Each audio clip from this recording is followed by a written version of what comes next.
Alleluia. Om Mani Padme. Om. Allah.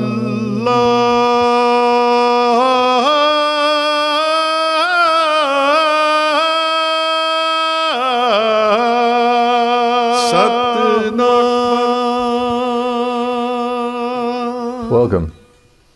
You're watching Harmony and Diversity, and we're speaking again with David Lawrence.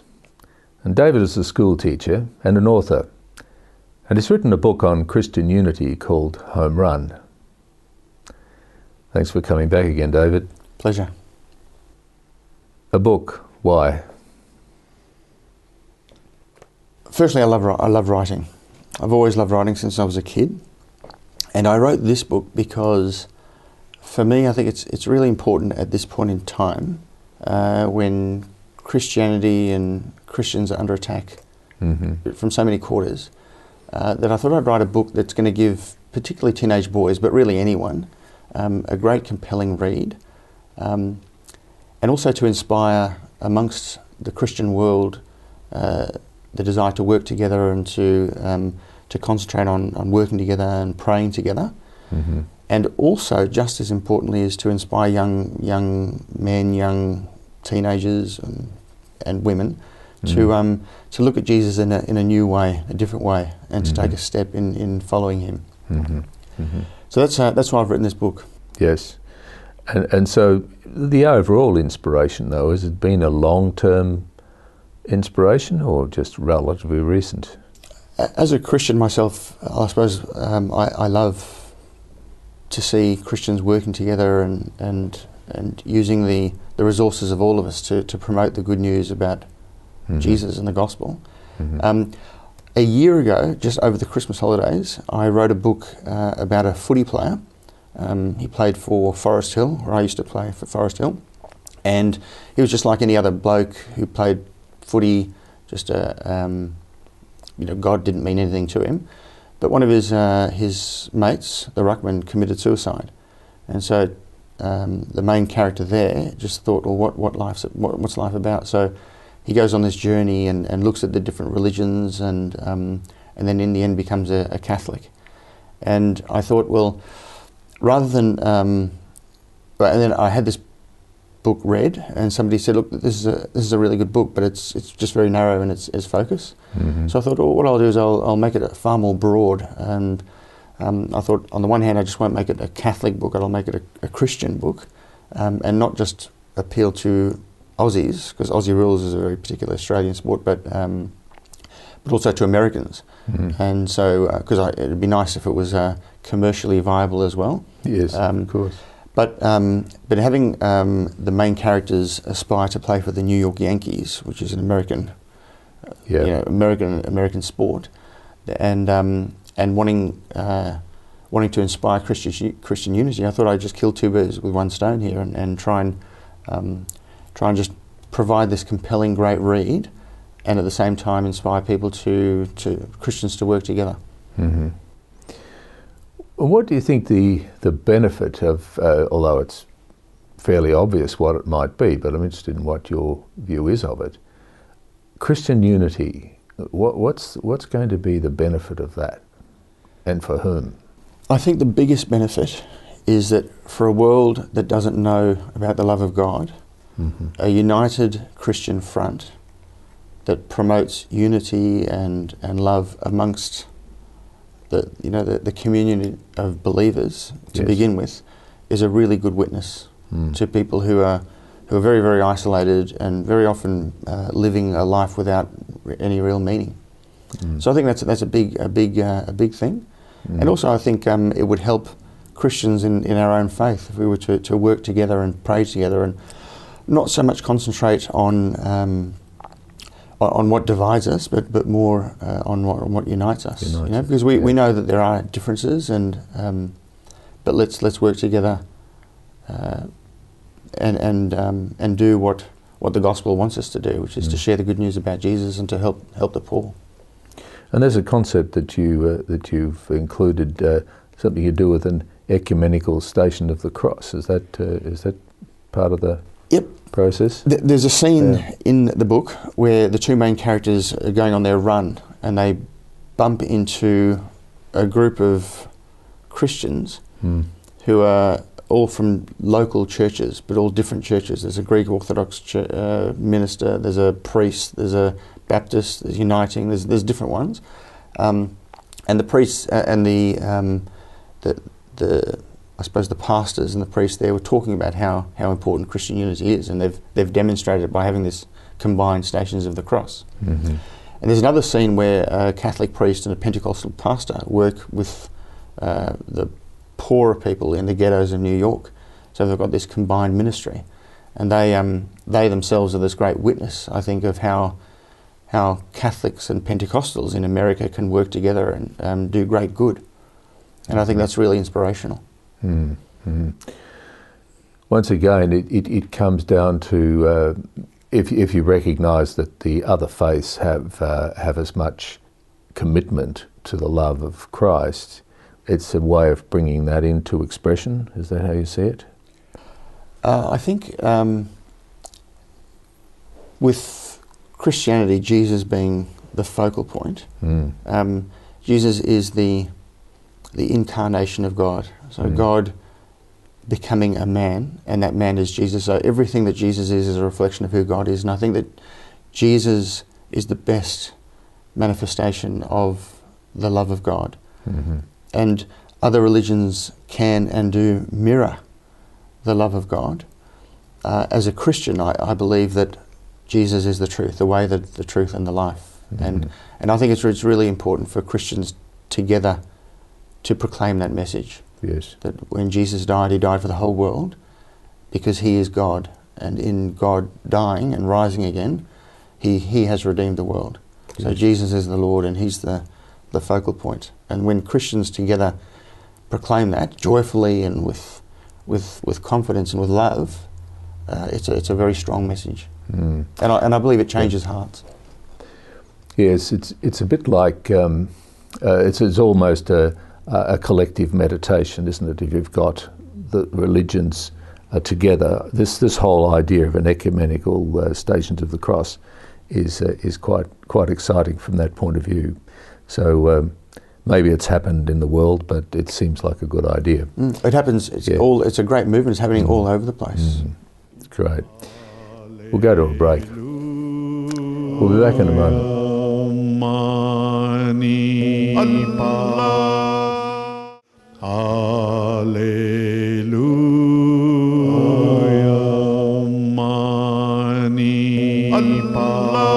Welcome back. You're watching Harmony and Diversity. And we're speaking with David Lawrence, and David's a school teacher and an author. And it's written a book about Christian unity called Home Run.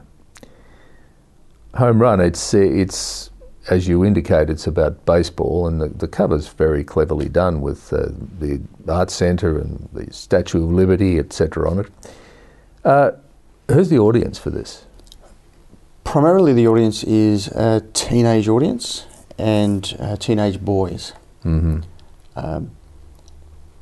That's it. But I want it, like every author, I want it to be read by a wide range, because I do think that I'm hoping that the story is compelling enough for adults to read it, and I've had a few people who have read it who have said that they've enjoyed it, because I want the story to be compelling in its own right. So even though I have these other outcomes that I'd like to achieve, inspire Christian unity, inspire young people to experience Jesus in a very personal way, I want it to be a great story.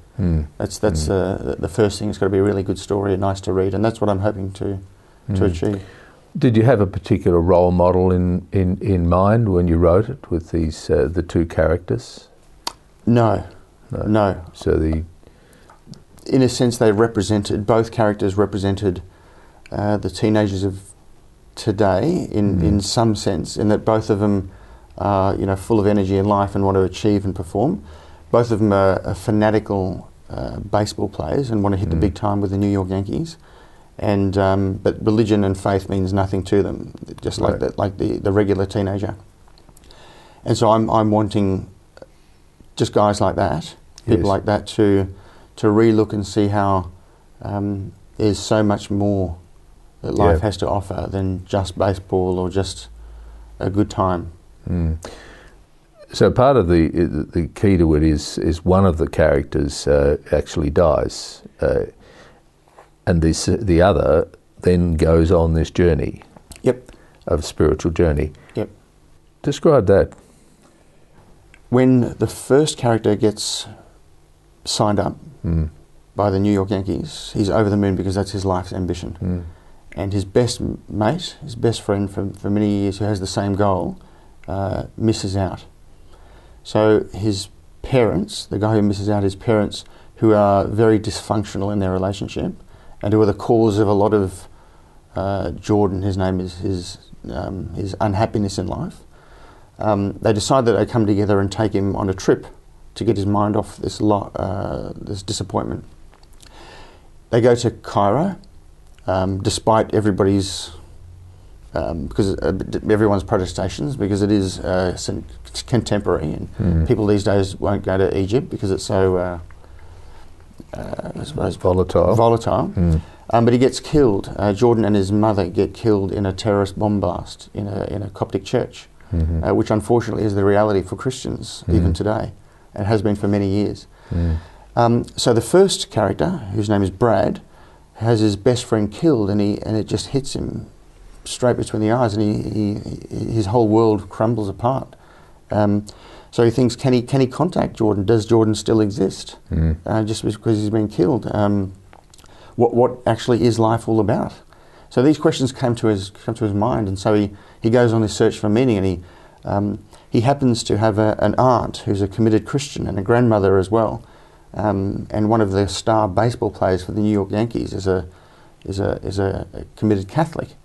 So he meets these Christians along the way, but he wants to go and see a clairvoyant, because clairvoyants offer people to speak to the dead. So he goes and has this disastrous experience, which I'm hoping to be a little bit funny as well, with a clairvoyant, in hoping to show that this is not the answer. And through the grandmother, the whole clairvoyance and New Age situation is sort of presented in a Christian light. And then in the end, the main character decides, no, he's certain things happen. I won't say what happens because I want people to read this in the story, but something happens which leads him to think, yes, I'm going to look at this Christianity in a new way. In writing something like this, how much is this a reflection of your own spiritual experience, your own spiritual development that we spoke about last week? Well, I can relate to a main character because I wanted to be a karate champion. In fact, I was Queensland karate champion. I wanted to play Test cricket for Australia. I was a leg spinner. So, but also I have experienced God in a very, very personal, powerful way, and I was able to sort of, in a sense, superimpose my yearning for God onto the main character, Brad, because when your life falls around about you and what was before so solid and now doesn't exist anymore, you naturally ask questions. Even a teenager, they're old enough to ask these sort of questions. Yes. And I'm hoping a book like this provides the answer. The answer is Jesus, the way, the truth, and the life.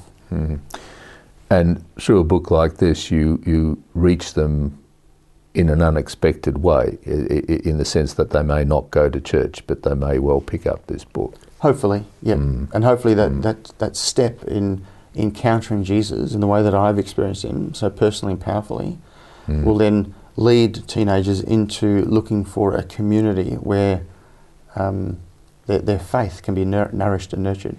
Because you can't live a genuine Christian life by yourself. You have to be connected with other people and your own age as well, which is difficult right now.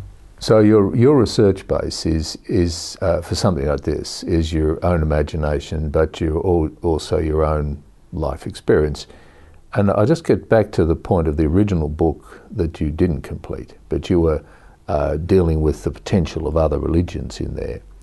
Have you done any research on those religions so that you get a bit of an idea of what they're about?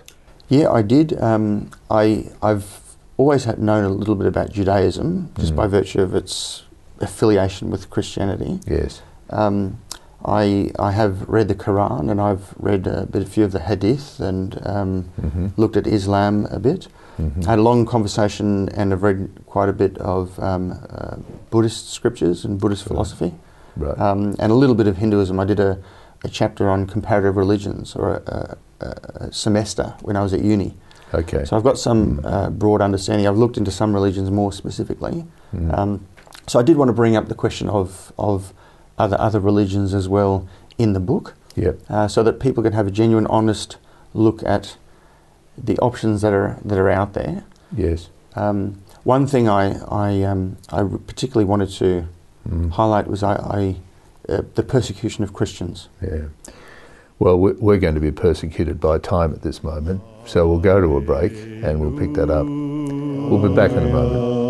Mani Allah, Alleluia, Mani Allah. Welcome back. You're watching Harmony and Diversity, and we're speaking with David Lawrence. David's a school teacher and he's an author of a book called Home Run. And in our conversation, it's clear that through this book, David is hoping to attract attention to the need for Christian unity. Christian unity really spins around to some extent the issue of persecution, because there is a lot of persecution of Christians all over the world.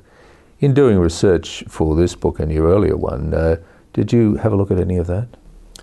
I did, yep. And in fact, there was a very well-written article in The Age about a month ago, which I read, a 2-page article talking about Christianity and how it's the most persecuted religion in the world. How is it? And even I think it was the editor, the religious editor of The Age, was saying that the fact that there are not an enormous amount of Christian journalists shows that it doesn't get the airplay that it normally would. I thought it was a very good article because it did draw attention to the fact that, for example, the recent bombings in Pakistan against a Christian church. Yes, Peshawar. And in my book here, there's a Coptic church that gets bombed, and Yes. I know a couple of Egyptians, got a couple of friends, and they've said that this has gone on for a long, long time, the killing of Christians, and it's just got to stop.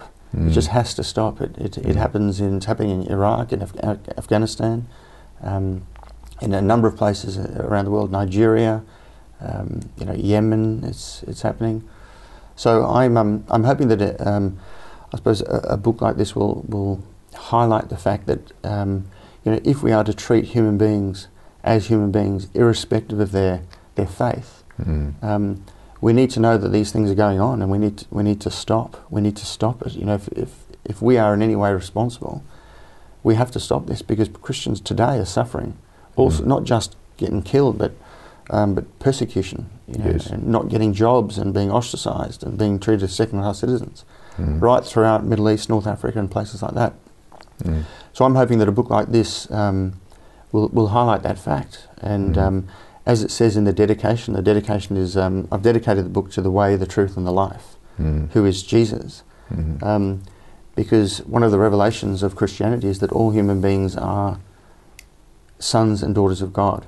Yes. Which is an incredibly beautiful revelation. Yes. So God doesn't mind if somebody's a Christian. He wants us to all know His love, but He loves us whether we're an atheist, or whether we're a Buddhist, or whether we're a Jew, or whether we're a Muslim. It doesn't matter. God's love is infinite. And that's the Christian message, and I think that's beautiful. And I think that any persecution in the name of religion is the exact opposite of what God is and who He is. Yes. Yes, that's right. Human beings whom God created are the ones who uncreate His meaning in that way. That's and horrible sure. things are being done in the name of God. So with this, would this be, okay, you're saying, well, you've got an American potentiality to it. It's Australian as well, though, isn't it? Yep, the 2 Melbourne teenage boys. Yes. Yep, who aspire to play with the New York Yankees. Is any other lessons in it? There is, I I wanted to also sort of bring to the fore the issue of marriage. There's a scene there where the main character sees a Mormon interviewed on TV, and the Mormon talks about multiple wives. Yes. And so the issue of multiple wives, and in the past, Judaism has had multiple wives, and Islam has taught multiple wives. And I wanted to draw attention to the fact that marriage, as I suppose, as a Christian understands it, where one man and one woman unite themselves in love to one another, to bring up a family in love, committed to one another for the long haul, is just a beautiful thing. And I think that particularly now, just like Christianity is under attack, I think marriage is really under attack as well. Yes. And when you understand the beauty of marriage and the way that God wants families and to just be centres of love, yes, then when all of a sudden the whole definition of what these communities of love are presented is under attack, it's just I think it's it can be confusing for some people. And I just wanted to draw attention to the fact that marriage is a beautiful thing, and in Christian marriage is a sacrament, which means it's got God's direct intervention in the relationship. Yes, it's the sacramental nature of it which often escapes people's attention. People misunderstand that aspect of it. Now, anyone who's an author always has something else in the pipeline flowing through their creative juices. Is there anything in your pipeline? There are, but there are too many. I need to zero in, and at this stage, I've got a couple of non-fiction options as well as another fiction option. One thing I'm thinking about is just a pure fantasy novel, because I love science fiction. So I'm thinking about doing that, but I will have that decision within a couple of days, because you can't wait on inspiration. Otherwise, you can wait for months and months and months. So stay tuned. Stay tuned, yes. Well, I'd like to stay tuned to what the non-fiction element of it might be. What would be the non-fiction element? Something again about the love of God. I just would love people to understand God for who He is, and not for the false images that, through no fault of people's, they have. I think it's a beautiful thing to see God as He is. It certainly is, David. And thanks very much for our conversation about Home Run. Home Run seems to be a book which has a definite purpose, and a very worthwhile purpose, because the constant thing throughout our conversation has been the desire to promote love, and God being seen through the Christian eyes, at least, as being love and nothing else. Definitely. Absolutely. Thanks again. You've been watching Harmony and Diversity. We'll be back next week. Baha'u'llah,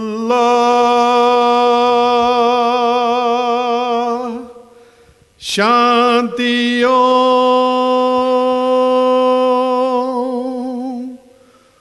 Allah.